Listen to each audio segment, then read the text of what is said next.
All right.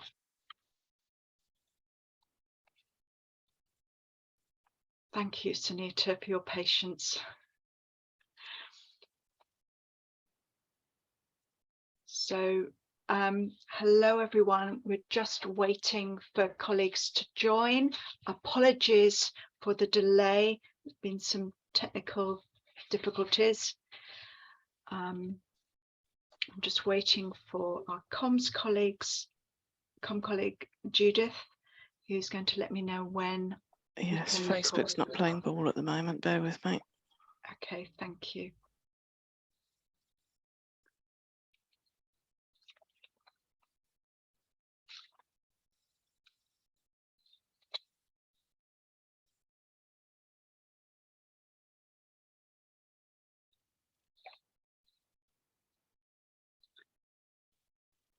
Ah, thank you. So we are now live on Facebook, Monica. Thank you very much, Judith. Thank you. Hello, everyone. Welcome to another of our talks in this series that the Reach Network and the EDI team are hosting to mark October Black History Month here at Cambridge University Hospitals. My name is Monica Jacko. I'm Head of Equality and Diversity and Inclusion for Workforce. And I'm delighted to introduce our guest speaker today, Sonita Alleyne, OBE, Fellow of the Royal Society of Arts and Master of Jesus College, Cambridge. Thank you to those who are joining us live now. There'll be a opportunity to ask Sonita some questions after her talk, first of all. Welcome to those of us who are joining via Facebook and those that are listening to this recording later on. So Sonita is going to talk to us on 10 key moments that got me this where I am today. And before I hand over to Sonita, I just want to highlight and give a resume, a potted biography of, if you like, a very extraordinary, successful career journey that shows how influential Sonita has become. She was born in Bridgetown, Barbados, and brought up in Leytonstone, East London. Sonita attended a comprehensive school before going to Fitzwilliam College in Cambridge, where she graduated with a BA degree in philosophy. A career in radio followed, and she founded the music media production company Something Else, which she led as chief executive from 1991 until 2009. By 2008, Something Else was, according to The Independent, the biggest syndicator of radio programmes in the UK outside of the BBC, distributing shows to more than 200 radio stations and 65 countries. Sonita worked as a journalist and broadcaster, hosting and contributing to weekly shows for Greater London Radio, BBC4 and BBC5. And she's worked extensively as a non-executive director in both the private and public sector. Board roles have included Artsline, a disability arts access charity, a NED role for the Department for Culture, Media and Sport, the National Employment Panel, the London Skills and Employment Board, chair of the Radio Sector Skills Council, a board member of the local radio company as well as newspaper group Argent. She was also a member of the Court of Governors at the University of the Arts London and has been chair of the British Board of Film Classification. Sonita also founded the YES programme, a unique online service helping primary pupils connect what they learn in the classroom with jobs in the real world. She is a governor at the Museum of London and currently holds a number of non-executive board roles, including the London Legacy Development Corporation, where she chairs their Regeneration and Communities Committee. In 2000, Sonita received the Award of Excellence from the European Federation of Black Women Business Owners. Sonita won the Carlton Multicultural Achievement Award for TV and Radio in 2002. She's Fellow of the Royal Society of the Arts and the Royal Academy, and in 2003 was awarded an OBE for services to broadcasting. In May 2019, she was elected Master of Jesus College, Cambridge, a role which she took up in October 29. She's the first Black woman to hold this, an Oxbridge Master, and she's the first woman to hold the role of Master of Jesus College 40 years after the college began admitting women as undergraduates. In October 2019, Alleyne's influence was recognised with her inclusion in the 2020 Power List, an annual publication listing the 100 most influential Black Britons. Her inclusion remained for the 2021 edition of the Power List in recognition of her work in the education sector. So Sonita is going to talk to us today on the 10 key moments that got me where I am today. And this will be followed by a questions and answer session. So please put your questions in the chat and you'll have the opportunity to talk and unmute yourself. So over to you, Sonita. Well, thank you very much, Monica. Much appreciated. Thank you for inviting me. I'm delighted to be able to talk today to Cambridge University Hospitals in the month of Black History Month, where the theme of Black History Month, I suppose, this year is it's a kind of action. Is the basic theme. So we're looking at the idea of 10 key moments that got me to where I am today. I think because Monica had said, well, can you talk a bit about your life and the things that you've done and things that you've led? So I thought I'd frame it in that way. But then there's a question which comes through to that when you think, what actually constitutes a key moment in life? I'm going to give you my definition because you might have a different idea of your own definition of what constitutes a key moment. But for me, and I think this frames what I'm going to talk about, a key moment is something where you learn something which you still keep with you and it informs you and you think that was a good lesson. So that's how I'm approaching my key moments, lessons that I think are important to me, lessons I've tried to pass on to my child, and those are key moments for me. So I'm going to start at the beginning because that's always a nice place to start, isn't it? As Monica says, I was born in Barbados and brought up in sort of Walthamstow, Leytonstone area in East London. But there's a very, very early key moment for me was when I went to school and I found I could read. I didn't accidentally find I could read. My parents taught me to read before going to school. So by the time I was age 4, I was a very sort of fluent reader. And I realized that was a very, very important moment for me because I never remember learning to read because it was just something that I just did. I think I was the youngest of 3. And so I think when my elder siblings were learning to read, I was just along for the ride. But I remember I thought that saved me for a little bit because remember I came over from Barbados and I had a very strong Bajan accent. And there were certain words I pronounced with a strong Bajan accent. And the result of that was in my very early primary school, they put me into a special needs class. And it was only when my mother went and said, no, she's bright, what are you doing? And then they actually tested me to see that actually I could read. I remember as a sort of 4.5 or something like that, going into reception, thinking, oh, this reading thing, that's the thing that's got me out of that. And I went from literally one day in the special needs, not being able to pronounce the word film. I think I used to say foom or something like that. And then the next day, being invited into the headmistress's office to pick my books that I wanted to read. I just kind of remember thinking, oh, there's something about being smart.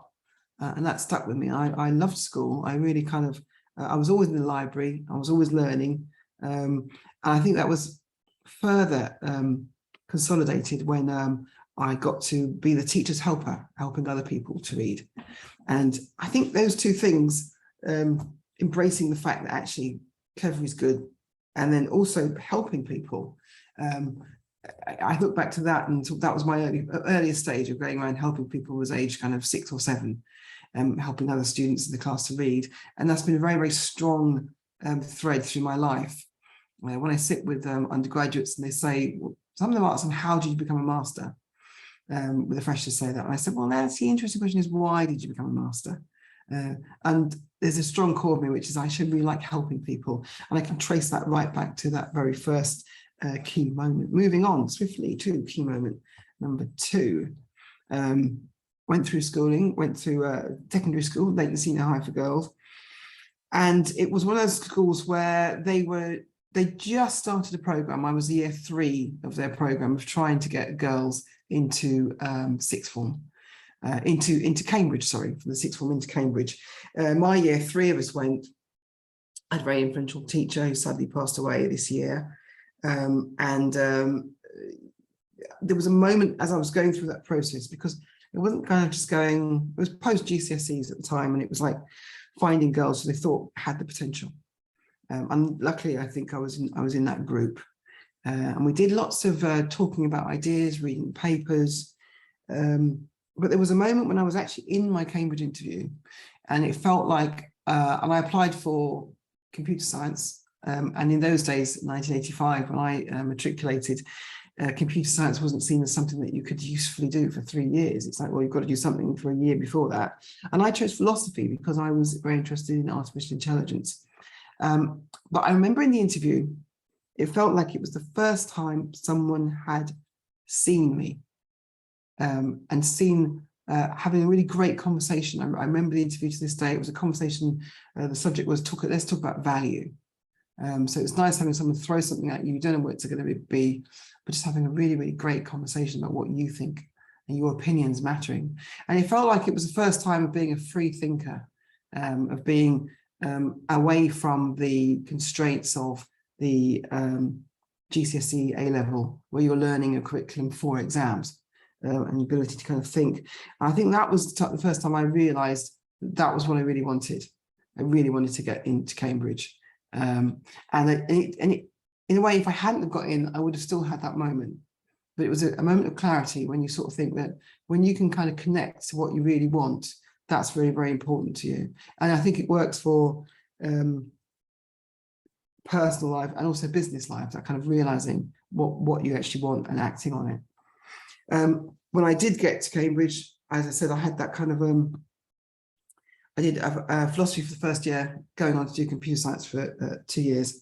Then there was a moment when I made a choice. I felt like my life up to that point had been other people advising me. You know, I got into Cambridge, but I'd also got into Sussex University to do an AI course. But my parents were very much, oh, it's Cambridge, you must go to Cambridge. And so I don't regret going to Cambridge. I love my time here. But I remember being in a phone box, it was pre-mobile phones, calling my parents up and saying, I'm going to stick with philosophy because I really like the subject. And that felt like my first moment of real agency. It was when I was 18. And I think that there's something about being able to say, this is it's a life choice which I am taking. And I'm going to take the consequences of it come what may, but I'm going to make that choice. So I've always tried to act on agency. And I talk a lot about students when they arrive at Jesus, really being able to explore their sense of agency. Agency is something that you need to practice. Leaving Cambridge was the next key moment. I did a bit of a drift of things to do. I wasn't exactly sure what to do with my philosophy degree. I wasn't going to be an academic, and I just, what does it kind of train you for? Thinking. I ended up drifting into like a sales job and into doing a bit of poetry organisation I worked for. But what happened when I was in the sales job, although I think everyone should do a little bit of sales, it's kind of a good thing to do. I realised that you're going to spend an awful lot of your time working, and you actually need to work somewhere where you've got a passion for what you're working, and also in an environment which works for you. I think that relates to the kind of the fact that I'm doing this talk in Black History Month. But it's about organisations and the inclusivity of them. You know, in a environment these days where it's really important to value staff, to value people, because the people are the culture, the people drive an organisation. It's really important to kind of have a place where people feel they want to work there. And so that was my key moment, is kind of working out that I should in fact spend the rest of my life doing things that excited me. And that's why I moved into, I made a call one afternoon to a jazz organisation and said,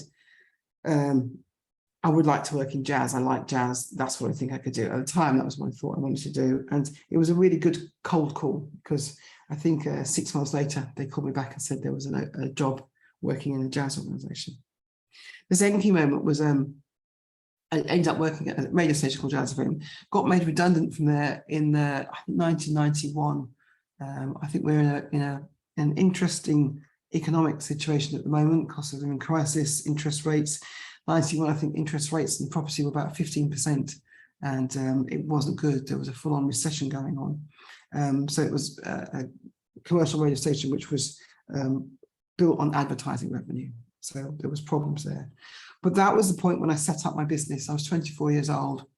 I had no real commitments other than paying the rent and trying to eat some food. And I was young enough to kind of think that, and why it was a key moment is because I set up the business. I didn't kind of go for, oh, I'm going to try and work for someone else and find another job. Throughout my time at school and university, I'd always been involved in organising things. I really like the kind of idea of a blank piece of paper and kind of going, or an idea saying, yes, what should we do here? Let's make that happen. So the idea of making a company for myself was kind of a natural extension of the character of who I am. But there was a realization, I think, that I could actually do that. I could look around at the people who are older than me the managers, and think, do you know what? I've got the capacity to have ideas. I've got the capacity to see things through. I've got the capacity to strategize. So I think that was a key moment, which I always try to talk to other people, is trust your ideas, trust the things that you want to do, because you can do it. You do have the capacity. In this way, we talk about kind of imposter syndrome and embracing the imposter syndrome moment. I say embrace it, because life is more interesting, because you know you're in the back of your mind saying, I'm going to have a little go at that, and that's more interesting.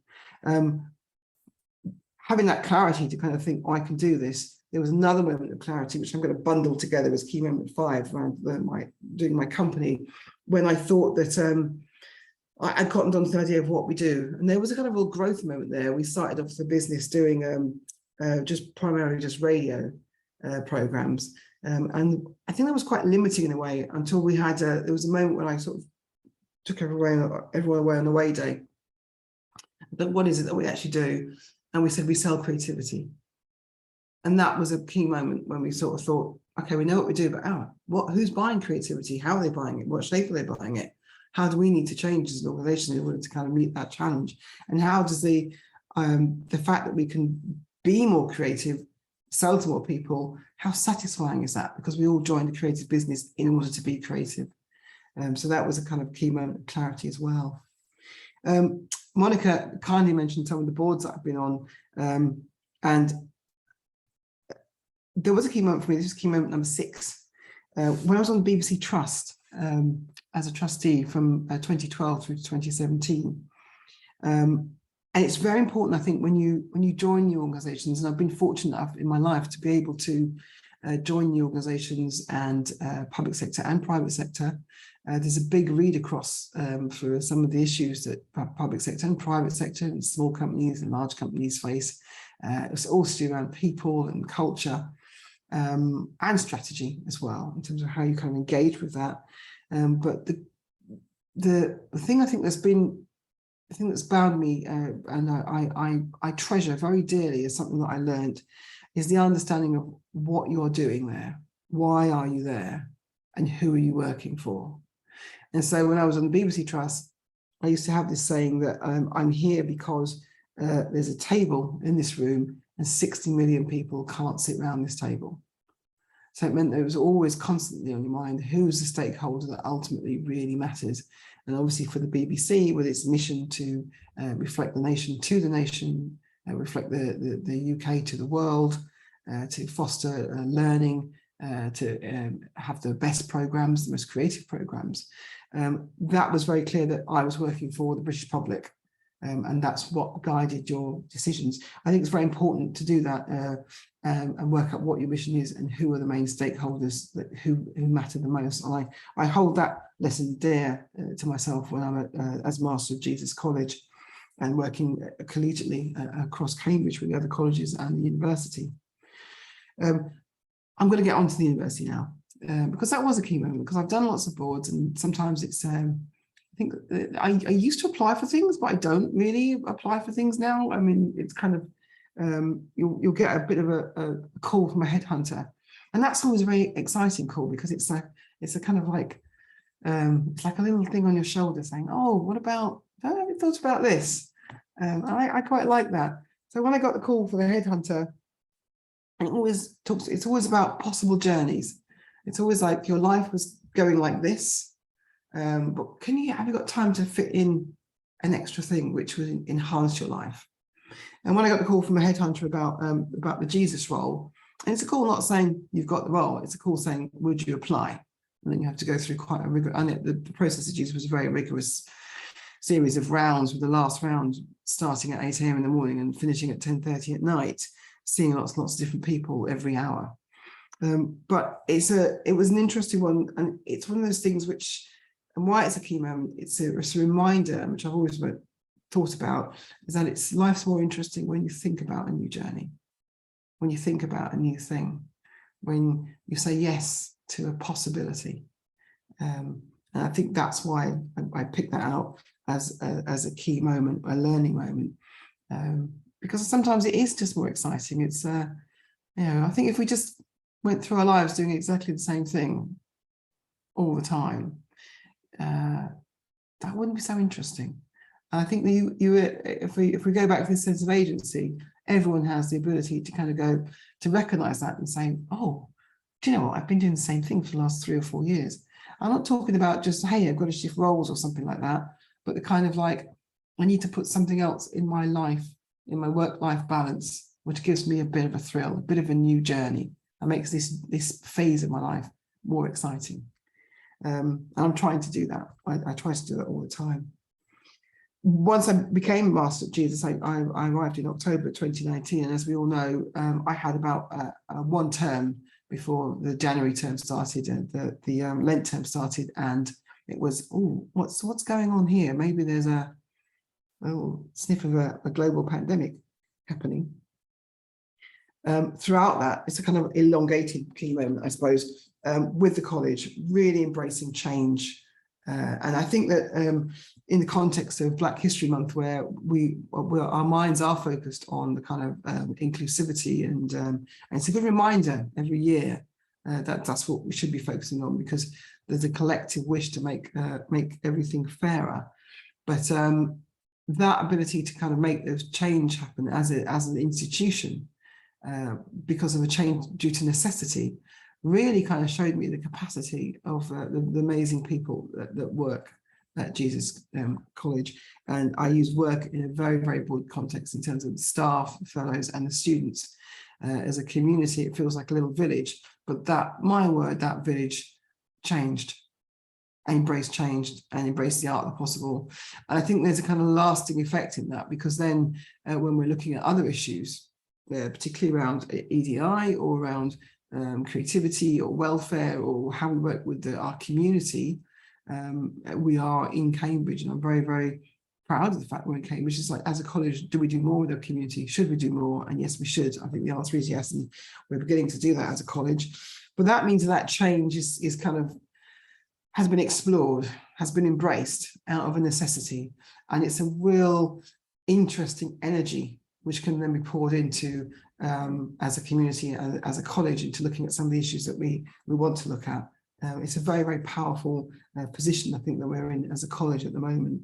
And it's a power which is driven by everyone individually embracing that kind of concept of change.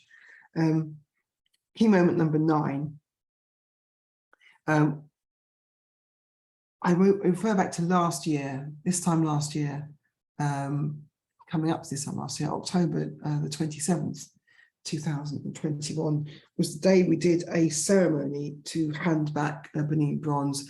The Benin bronze that we had as a college was something that was gifted to us in 1905 because it was a bronze cockerel. The symbol of Jesus is a cockerel. A guy called George Neville had been at the sacking of Benin City in 1897 and had collected and taken a number of objects the fellowship of Jesus were very, very clear and quite unanimous in terms of this should go back. It's morally wrong to hold on to it. That we'd research the history of it and the legality of it as well. And it was very clear that was a decision that had to be made. During the pandemic, it was obviously hard to kind of, move things around the world. But in October 27th, we were able to do that. And why I picked that out as a key moment is that we ended up being the first institution in the whole world to give back a Benin bronze. And it's like from one decision that, us at Jesus College made in our small corner of the world. Obviously, it's not a corner because the world is a sphere. I know that. But that one decision had a big ramification. And it just shows you that that sometimes change happens and big changes happen because of one key decision from a group of people saying, I think this is the right thing to do. So I'm really proud of that, actually. And it, as I said, we didn't make the decision to be the first. There was no kind of race, hey, we've got to be the first institution in the world. It purely and simply was, we think this is the right thing to do. And if we look subsequently to the ramifications of that decision, it was basically saying, we can respect each other. We can respect each other's cultural heritage, and cultural heritage really matters. So it was really good to be able to do that. And subsequently, Cambridge University is handing back its bronzes, Oxford is, the Pitt River, the Horniman Museum is doing that. That's the first kind of museum which is made to be bound by, I think, the legal rules around giving things back in the country. And then you've got countries, museums in America, France and Germany, who were engaged in conversations.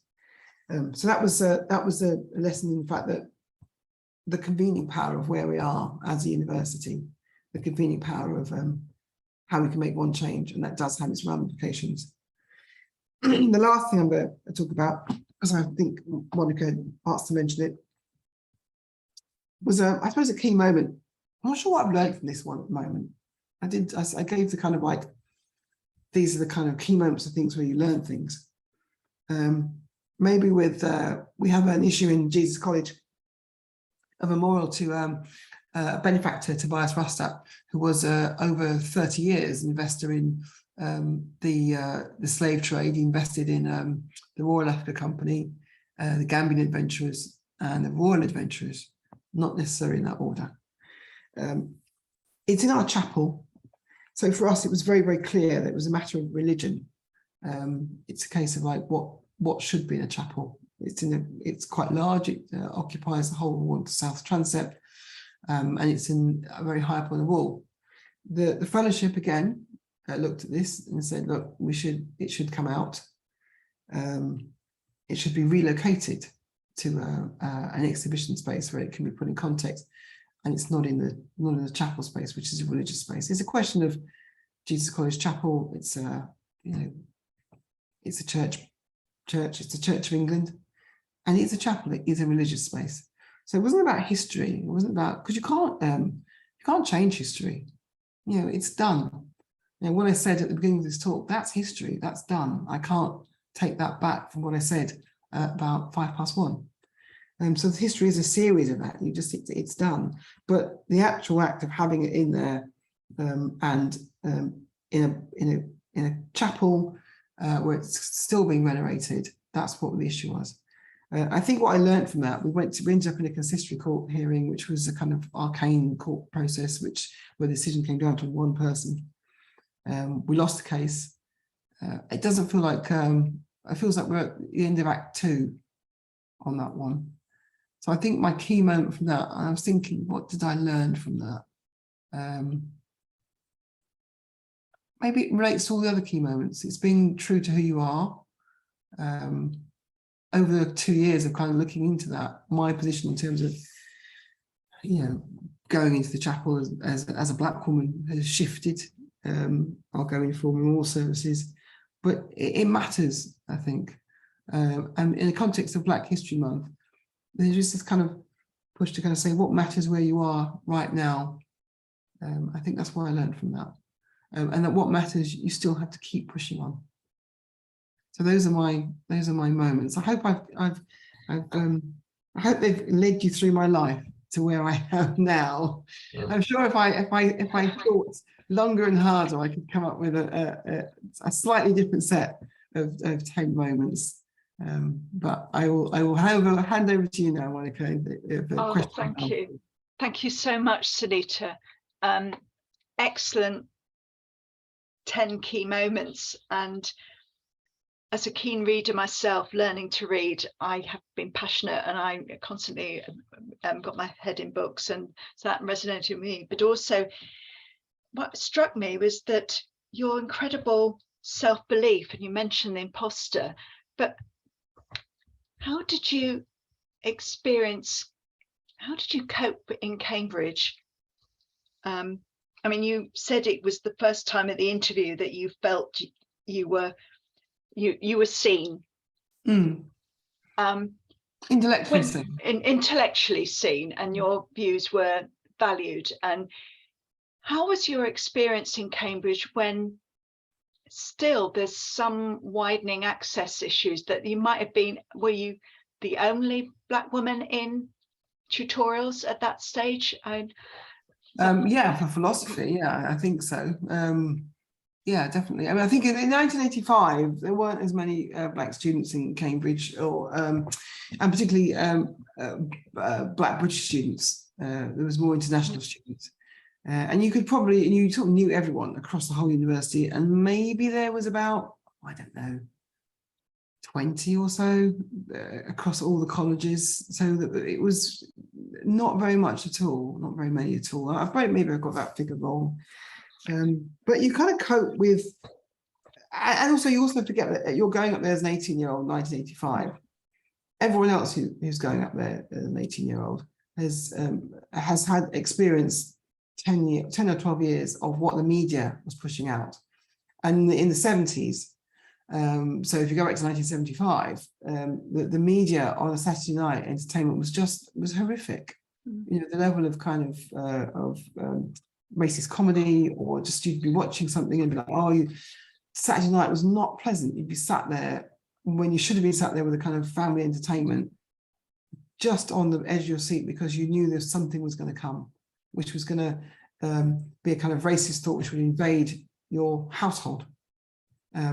So everyone else came up on the back of that. So there were, we talked today about sort of unconscious bias, and but I think we're lucky today because this generation coming up have had, their last 10 years of media consumption has been very different in terms of acceptance of people, and looking at more of our shared things rather than concentrating on differences, which I think are born through prejudice. Not through race, actually. But I think that you cope because that group became quite a tight group. I'm still on WhatsApp with people from that group back in 1985. There were a couple of occasions in lectures where you'd hear some things that you were just like, oh, whoa, okay, this feels like Saturday Night TV all over again, except it's live. And that did affect me in certain courses, definitely. But then what's really great about Cambridge is it's broad enough for you to find your people. And so that's what I did. I said I love jazz. I still just pushed myself to do lots of things. I think that my time at Cambridge, and people could choose their routes through Cambridge, was very much about trying things. I did a bit of journalism, I did a bit of politics, I did a bit of singing, I did a bit of acting. And I think those were the things that did lots of organising. And those were the things I think which, if I think, what did I take with me? That's what I took with me. And I did philosophy. Maybe it's because I liked questions or answering questions, but that really worked for a business context as well. It's kind of like, when you've got a set of things around you which need to be analysed, just getting to the kind of what's the key thing here that really matters. And sometimes you can get there a bit faster than others, and you have to kind of pause and wait for people to kind of have conversations around you to get to the same point.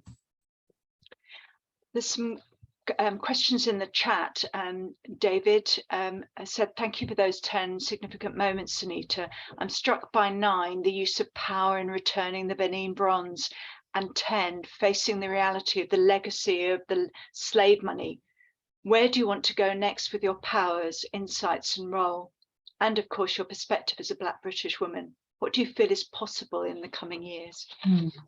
Well, David, let's examine power in the context of what you're speaking about. I'm the head of a house, and the decisions that we made around Benin and around Rostat were carefully done through the governance of the college, through the society and through council. I think if there's, I came in as a new master, and previously the Benin Bronze had been moved from the hall, and then we were sitting with the Benin Dialogue Group.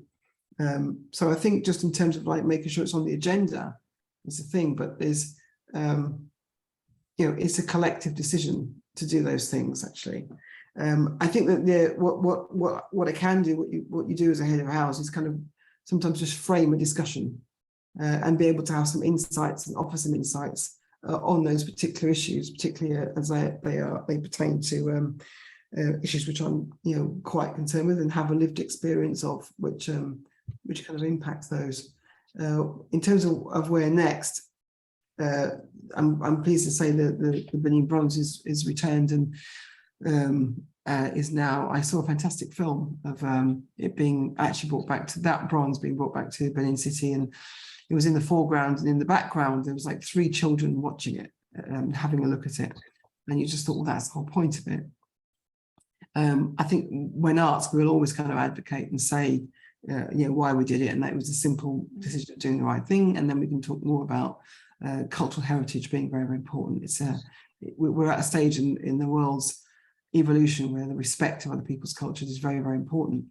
In terms of the bronze, I think my perspective on that as a Black British woman is I've got to that clarity of realizing now that we've had a look at it, because things that are around us, you kind of assume they're around us. Statues, monuments. Sometimes you don't look at them, but for some reason we are looking at these things now. We're saying, what's that over there? Why? Who is that person? Why are they still elevated? So I think there's a clarity of realizing that does matter. Actually, it does matter, and it matters because it's a religious space, and it should matter to the Church of England, and it matters to me as a woman who was brought up as a Seventh-day Adventist. And the space at the chapel is Jesus College Chapel is absolutely beautiful, but it's a strange thing to say. It looks beautiful and it feels spiritual, and you can't fake that feeling of spirituality when you go into the chapel. That's actually quite a powerful thing. And what you're being asked to do is to sit in a place which feels spiritual. And when you're asked to pray, you're asked to kind of, you're talking to God. That's what prayer is. It's a very personal thing, even though we pray together. I think, coming back into that space has been a really great opportunity for me to kind of reconnect with what do I think spiritually. But I do know that the memorial is it's an ever present, is this right? And it's just not. So I think it's that realization. I'm not sure what the answer is to the question, David, but I do know that I have a question, and I've not got too much of an ego to be able to say I'm not sure how I'm going to weave through it. But I know that it's not backing down. It's something that I have to weave through, and it's something I think that the church has to look at. Has got their processes. I'm very pleased through the consistory court process that whilst we lost, about over 240 top clergy wrote to the Church Times to say it was a bad decision. It wasn't a decision that should be made, so that was a good thing. But unfortunately, it's a decision which spreads from that chapel. When I went into another Church of England space, and I'm still cross with the institution, because it was an institution that back in the day did have slaves, did own slaves, and did brand slaves. And you kind of think, well, this was your moment to kind of go, we're going to get it, and you don't have to pray on the memorial to a slave trader, and they didn't do it. It's sad. It's sad. Yes. Yeah, still a problem. So, David, I'm not sure I can give you a full answer. I can just say that I know I have an issue. let everyone go through summer. Everyone's back now and term started, and we now need to kind of look at it again. Yeah. And David also asks, how has it been in returning to Cambridge and being in, this in a series of firsts? It's a good question. I took the role that when I talked about that moment of the headhunter on your shoulder saying, oh, there's a possibility that there's this, your life was like this. This wasn't even the kind of like a possibility like, oh, could you take on another role and increase your portfolio or add to your life? It was, you were doing this. Can you lift up you and your whole family and come and do this? So it's a very different kind of role. This is saying, come and join our community. The good thing is I love community. I was fortunate enough to live in a quite lovely community in Southeast London, which had been self-builders. Everyone's door was open, felt really good. I've brought up communities in work or communities on projects and joining different boards and seeing other communities as well. So I like the sense of it. So that was really good. So that was the reason I took the role, was because I liked the community. I got to know it, and I just thought, yeah, actually, the question is, would you like to spend 10 years of your life living and working amongst the community of Jesus College? So the answer for me was yes. That sounds like a really good use of 10 years of my life. I would like to be there, and that could be, that's a large part of your life, really, to kind of decide to do something like that. So I took that, and it wasn't about being the first. I think it was only after I'd got the role. I remember just before the news came out, it was a Saturday, and I said to my husband, do you think anyone will write about this? Do you think anyone will notice? And we were like, no, just maybe the local press or something like that. But it really was just like this astonishing, it's the first. And you sort of think, first at Jesus, first at Oxbridge, and how long has Oxbridge been going? And I think that's a really interesting thing that there's accidental first and hidden first. There's things that we haven't noticed, because before I became my role, were people saying, oh, hang on a sec, why is there no one black being the head of an Oxbridge college? I'm not sure that question was coming out or being asked. And I think when it happens, then it's like a hidden first, like, oh, okay. And there's still so many hidden firsts around us all the time. I think we just have to be kind of pleased when we get one. Just pleased when we get a hidden first. I've seen in the chat David's point about the PowerPoint and the bronze, et cetera, and you do have to be in the right place, which is why we talk about, this is why those firsts are quite important, because then people kind of bring with them their kind of things that they want to change in life, the things that they see with a certain clarity, and they can inform decisions and inform discussions. And then I think we're in a better position now because people listen more. Over the last 2 years, people have listened more, people have engaged more, and people thought, yeah, we are all part of this kind of push towards getting a much fairer society. But I think that's why we're in a good position at the moment, a better position. And you do need people to be in particular roles. That's what organisations have to think about, because that's how change happens. And what I was struck right from the word go, you trusted your ideas, and you always believed that you had agency. And obviously, clearly, as Master of Jesus College, you have huge agency. But I was struck that from your earliest key moment, you recognised you had agency. Who were the mentors that supported you to give you that agency, that belief? Because sometimes that, I think it's I was brought up in a typical black household where you're told right from the get-go, you've got to work harder, you have to be better in order to cut through.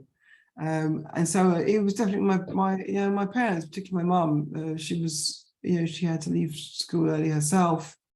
She's a really smart woman, but she was always, she had so much common sense. She's really, really smart, and she'd always be working out and figuring things out. I think there was that.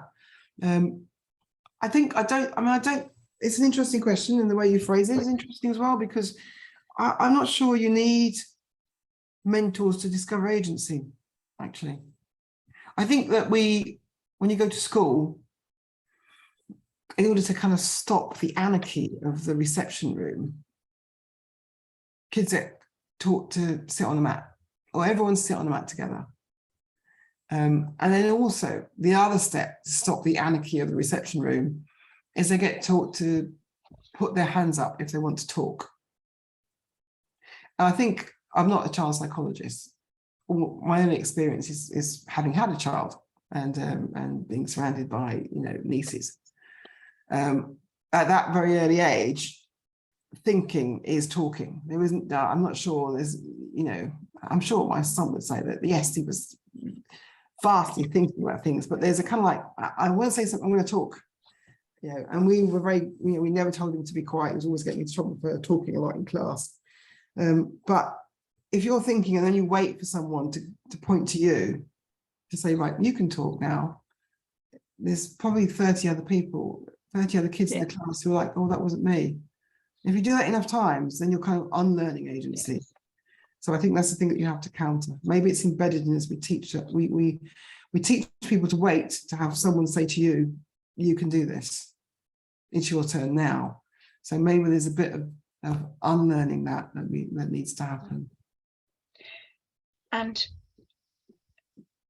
creativity, it's looking at the art of, you get excited about, you grow if you change journeys, and having that,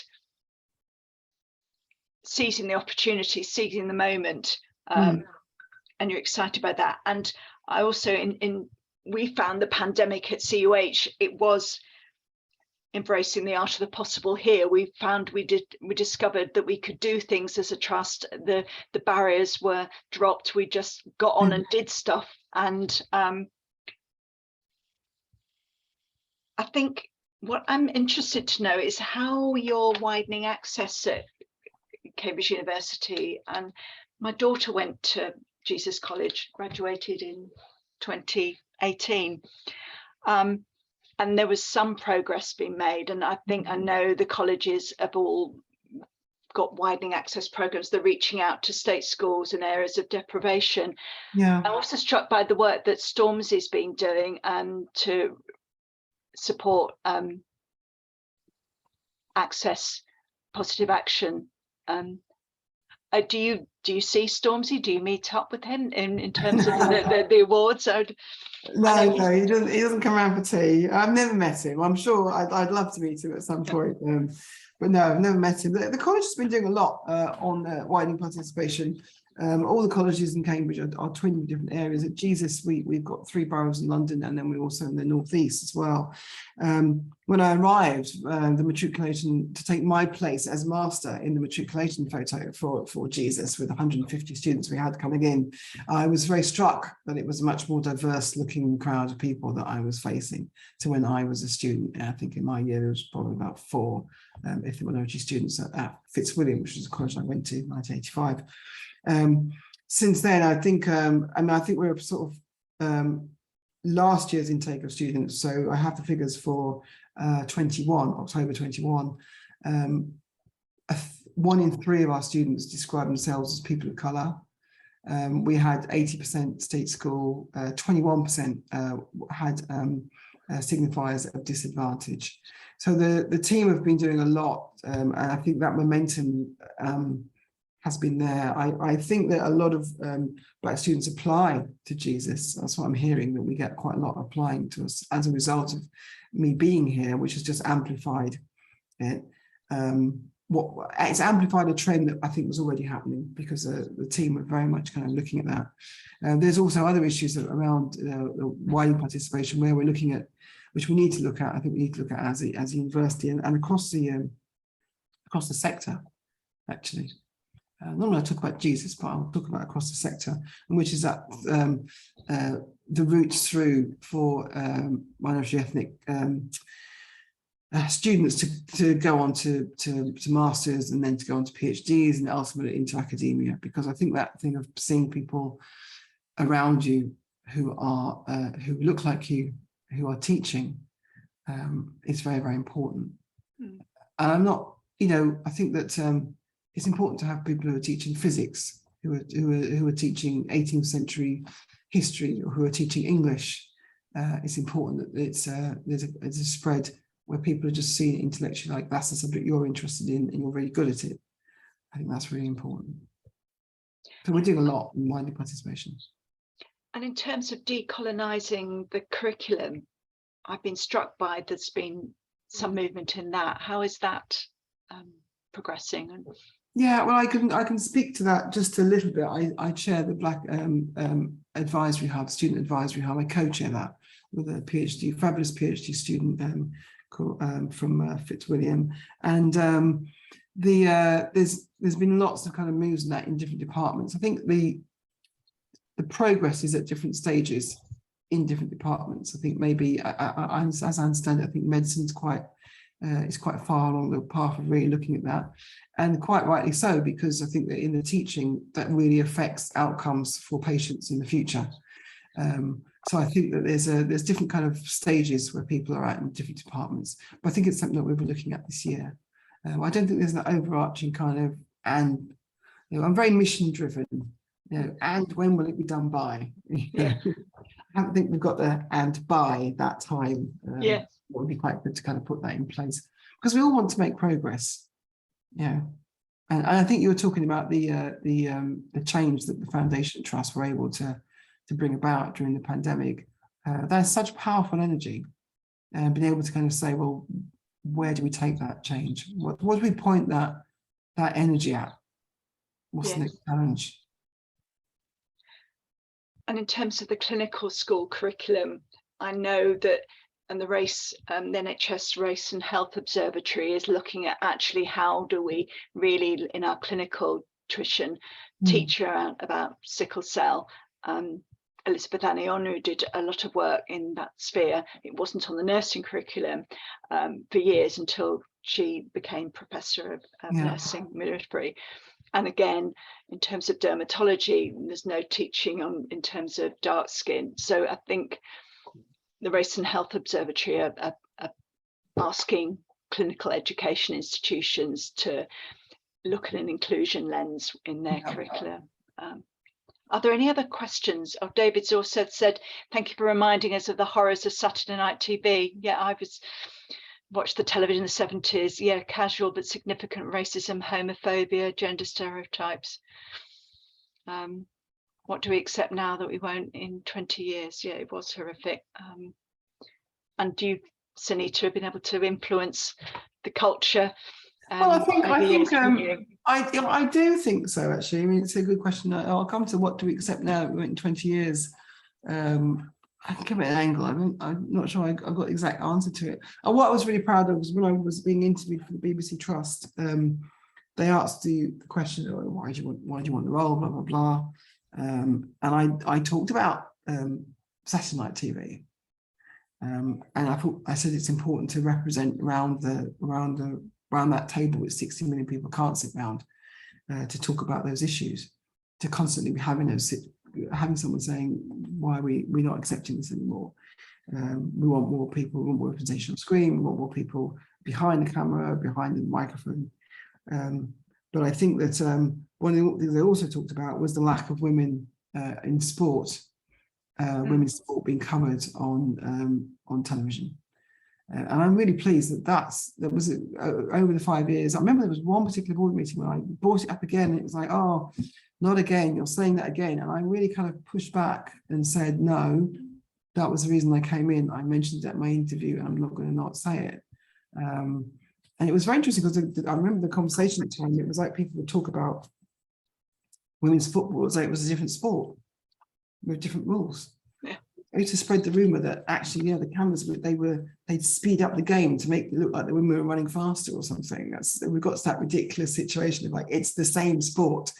Yeah, it's not covering it, and all the kind of barriers people put, like, there's not enough people at the games, etc., etc. That's why it's not worth showing on television. And just like, that's absolute nonsense. And I think that's really changed. And I think you wouldn't roll back the clock from that.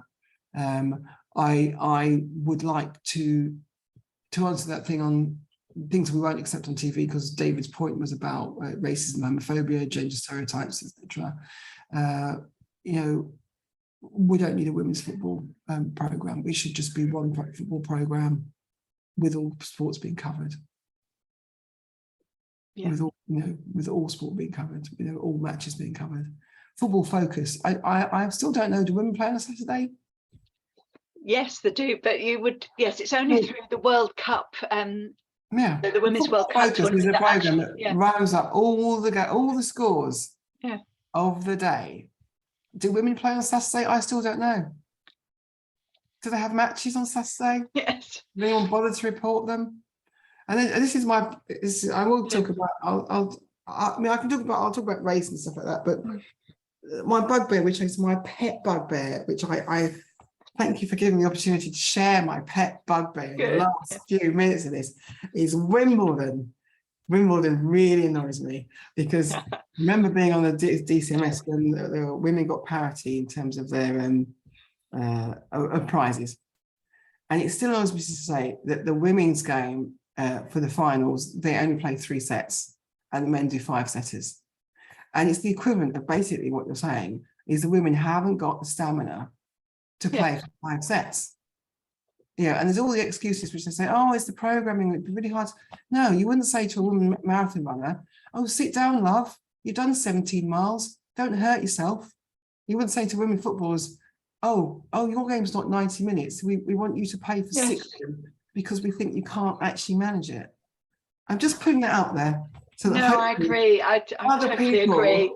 Can say, because it's that 5-setter is that it's about the it's it becomes a mental game, a physical game, a stamina game. And what you're basically saying is women can't do that. I'm going to calm down now, Monica. No. And then it's used as an example. Oh, because you're only doing 2 sets, then that means that you can't get paid. So yes, it's twisted. They get paid parity now. Yes, but it was used before, wasn't it? Yeah, it was used before. Yeah. So I don't know. I mean, I think that the definitions of what we will accept and won't accept on TV in 20 years' time, they're being defined now because every generation, and this new generation, every generation wants fairness. We live on the fairnesses that previous generations fought for and brought in. This generation, and they do constantly remind us all the time, is still coming in on the fairnesses that we've won and going, oh, hang on a sec, that's not fair. That's not fair. And we actually really want to have a conversation about the language we use and how we define people. And so I think those are the things that we might look in 20 years' time and say, that's not acceptable on Saturday night television. But we're in a much better place. I think we need no more questions in the chat, and I think our conversation needs to draw to an end. But thank you so much for your insights and sharing your 10 key moments. This draws an end to this session today. There'll be other talks tomorrow. We've got Wellness in a Challenging Work Environment with Joy Warmington from BRAP, and also Neuroinflammation in Brain Injury, a talk by Adele Helmy. And then next Monday, the 24th of October, between 3 and 5, we've got a Diwali celebration in the Hexagon at the Frank Lee Centre, which is kindly supported by Adam Brooks Charitable Trust. And then Tuesday, the 25th of October at 3 o'clock till 4:30, which is, we're calling it the One on the Sofa. This is an informal chat with Mike Moore, COH Chairman, and David Werrett, Director of Workforce, in the Hexagon at the Frank Lee Centre. And Mike Moore and David will be in discussion, having a chat with Tracy Cripps, Emil Brown, co-chairs of the Reach Network, and Erica Chisanga. And then Thursday, the 27th of October, our final talk will be Dr. Sonita Alleyne, who will be talking about the COVID-19 vaccine, myths, facts, and what really happened. So thank you so much, Sonita Alleyne, for coming to talk to us today. I'm delighted you could join us, and thank you to all to those who've been watching now and who'll be watching the recording. Thanks very much. Okay, bye everyone. Thank you. Bye.